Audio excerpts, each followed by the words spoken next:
Welcome back to the channel. Thank you guys for hanging with me on this Monday. And if you've went out of your way to like, comment, or subscribe, thank you. All right, so the month of July for me is all about shade, steep banks, or grass, depending on what you have in your lake. If you have grass, that's gonna be what I'm gonna focus most of my time on.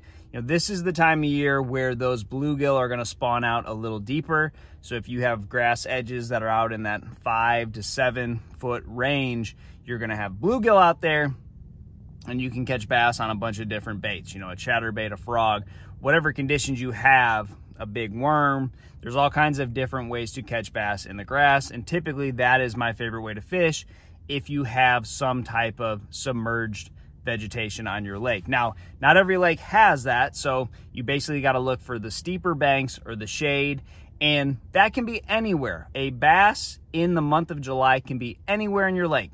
The extreme backs of the creek, the main river, main lake points, docks that are way up on flats. So you really have anywhere and everywhere to fish on your lake this time of year, and that should be a positive. Unfortunately, it's going to spread the fish out. So you really got to just look for specific places. So when it comes to shade, it's not always about docks, but tree lines. So in the middle of the day, the worst possible time to go fishing in the dog days of summer, you will find that there will be some shade if you have some taller trees. So I have 2 ways to fish this, and just run that. You're not really missing out on your morning bite or your afternoon bite, and you can go and catch bass. And what that shade is going to do is it's going to consolidate a lot of fish into small areas, which is really helpful for you if you're going to try and run a bunch of places like this, because typically in the morning those fish are going to be scattered all around,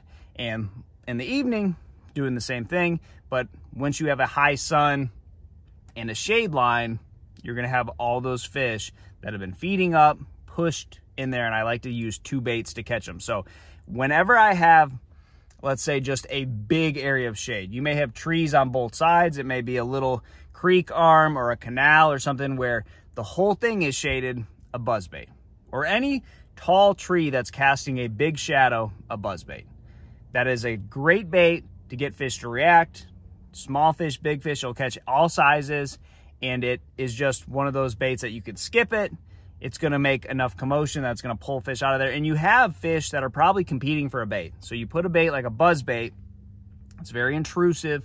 It's going to be making noise, spitting water, and you're going to have fish competing for it, and you usually can get them to bite. So if you have big areas of shade, it's all about a buzz bait for me. Now, if you have the smaller areas of shade, maybe it's smaller trees, maybe it's just one tree, whatever it may be, the smaller areas of shade, it's all about a popper. Now, unfortunately, a topwater bait with treble hooks on it is not the easiest to cast. So a popping frog is much easier to cast if you're around heavy cover. I like that popping frog because I'm going to typically have that on 50, 65 pound braid. But your hookup ratio is much better on a popper. So if you can get away with casting a popper in there, I really like this, because in the smaller areas of shade, you know where the fish is going to be, and you want to just kind of saturate that area. You want to keep that bait locked in that little spot, and you're not going to have as many fish using that little area of shade. So you're not going to have them compete. You're going to have to really kind of milk the area to get them to bite. Leave a popper in there, pop it once, bubbles, let the bubbles go away, and just let it sit there. And if you're getting good enough at casting where you can put a popper underneath trees and around that, go with the popper, because your hookup percentage is so much better on a popper than on a popping frog. But that is my 1-2 approach when I'm going to run shade. And I've done this everywhere on lakes where fish don't really leave the main river channel. Those little tiny feeder pockets, if they have any shade in them, run that in the middle of the day when you can't catch anything else anywhere else. And big lakes, this is going to work basically any time once we get into these hotter months. So if it's not the shade, the steeper banks. Now, I'm going to fish the steeper banks a little bit different depending on the conditions. Now, if you have those conditions, I like to go with the popper. I like the buzzbait. Look on your map. Find the areas where you have kind of a ledgy type rock right up against the bank. Those are typically creek channels or any type of channel swing bank.